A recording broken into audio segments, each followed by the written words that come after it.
Okay, so it's time to start playtesting the game. But we have a tiny problem. The game in the state you saw it last isn't completely playable, so let's fix that. Cue the transition. Hey, how you doing? I'm Waza and welcome to by far the worst video you're gonna watch this week. If you're new here, this is Gunsmith, an action roguelike about crafting your own guns from parts you find as you survive waves of enemies as you traverse a dead world in search of the Infinite Factory, a factory that can do anything.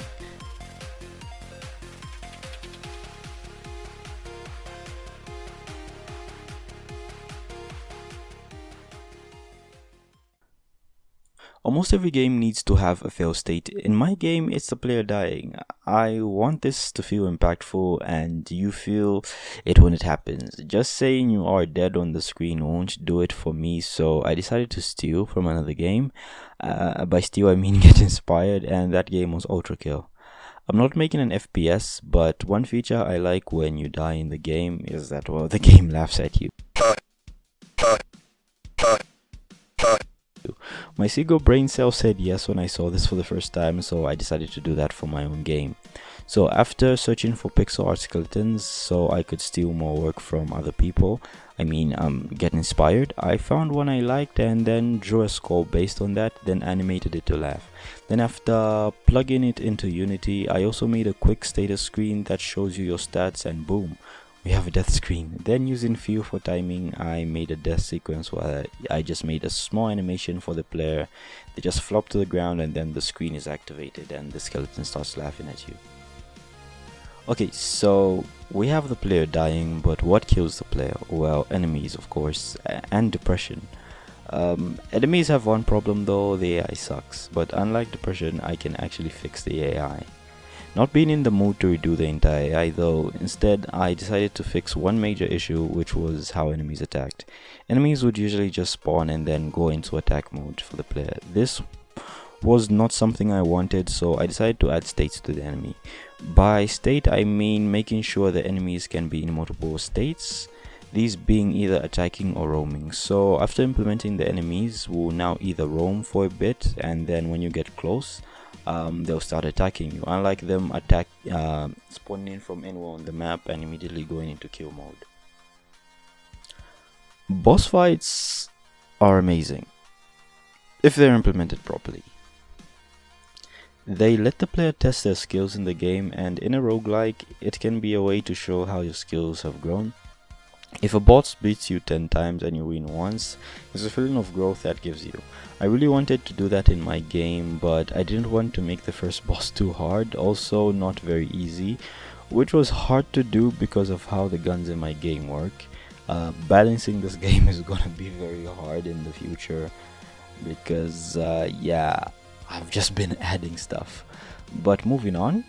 So to make my boss, I decided to use a face system. I'm using a more polished version of the system I used in my previous game, KILLERSHAPES, that is driven by Unity's event system.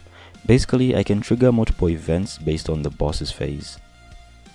I also created another attack type for enemies, which is the random attack, which lets me trigger other attacks, again using events, so I can easily add more variety to other normal enemies in the future and not just bosses. So I drew up the boss and I call him the Juggernaut. He's a bigger version of the Rusher, though with multiple attacks. With the system I just mentioned, this guy can pull off multiple attacks. Making the attacks wasn't very hard. To give any other developers watching this some tricks, try to make your systems very modular. If you want to make a lot of cool attacks for enemies, you can try making use of inheritance to make each attack a module that is easily reusable. So in your main attack script you can just add those different modules and then boom, you can have any enemy doing anything instead of having to hard code stuff. So after doing this, we had a boss fight. I won't spoil the stuff, so I'll let you judge for yourself.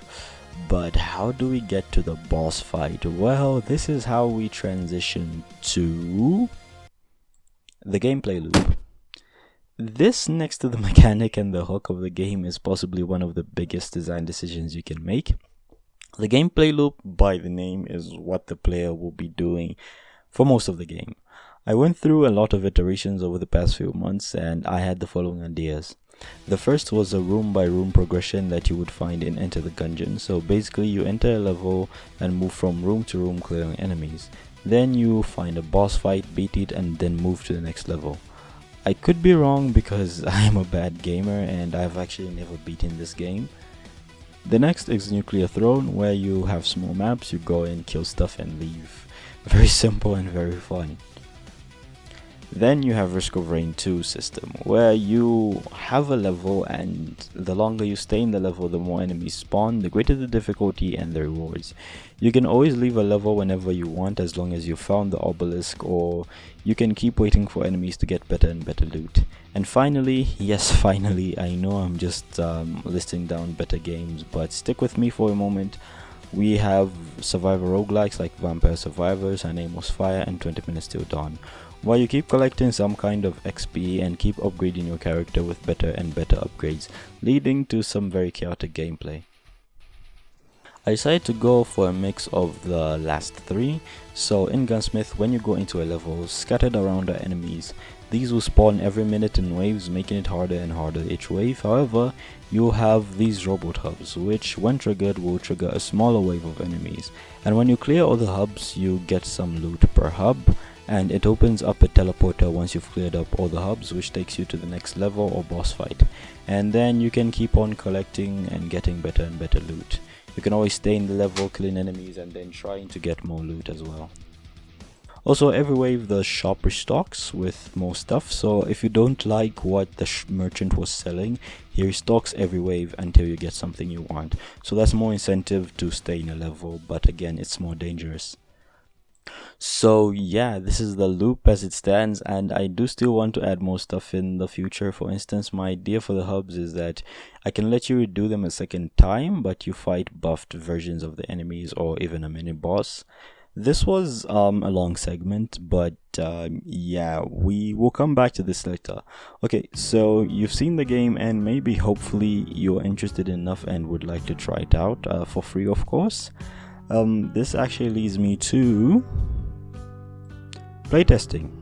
As of releasing this video, I have given the game out to playtesters for the game, and a special thanks to Napon over in Discord and my classmate Emmanuel for trying out the game and giving me some amazing feedback. Most of this script was written a long time ago and rewritten recently, so thanks to the playtesters, most of the stuff I've mentioned in this video has already changed and upgraded. Again, a huge thanks to the playtesters. They did an amazing job and I really appreciate their help. So, as of this video, a demo of the game is out on itch.io. The link is below in the description. It contains all the stuff mentioned in this video, past videos of course, plus some stuff I haven't even mentioned because I suck at writing scripts. But yeah, I hope you enjoy the game. I've learned a lot from this project so far, and if enough people like it, I hope to bring it to Steam next year. Yeah, $100 is a lot in my country, so I don't want to really take the risk. Yeah, this is the end of the video. I just want to say thank you for watching this far. I really appreciate your support, and if you have any feedback, please leave it down in the comments below. It's the only way I know that I'm doing something right or wrong. Again, sorry for not posting. School and life in general have been really keeping me busy, but hopefully the next couple of months I'm gonna post more because I should be done with exams by then. Yeah, peace. The video is over, I guess. Go play Gunsmith. Bye.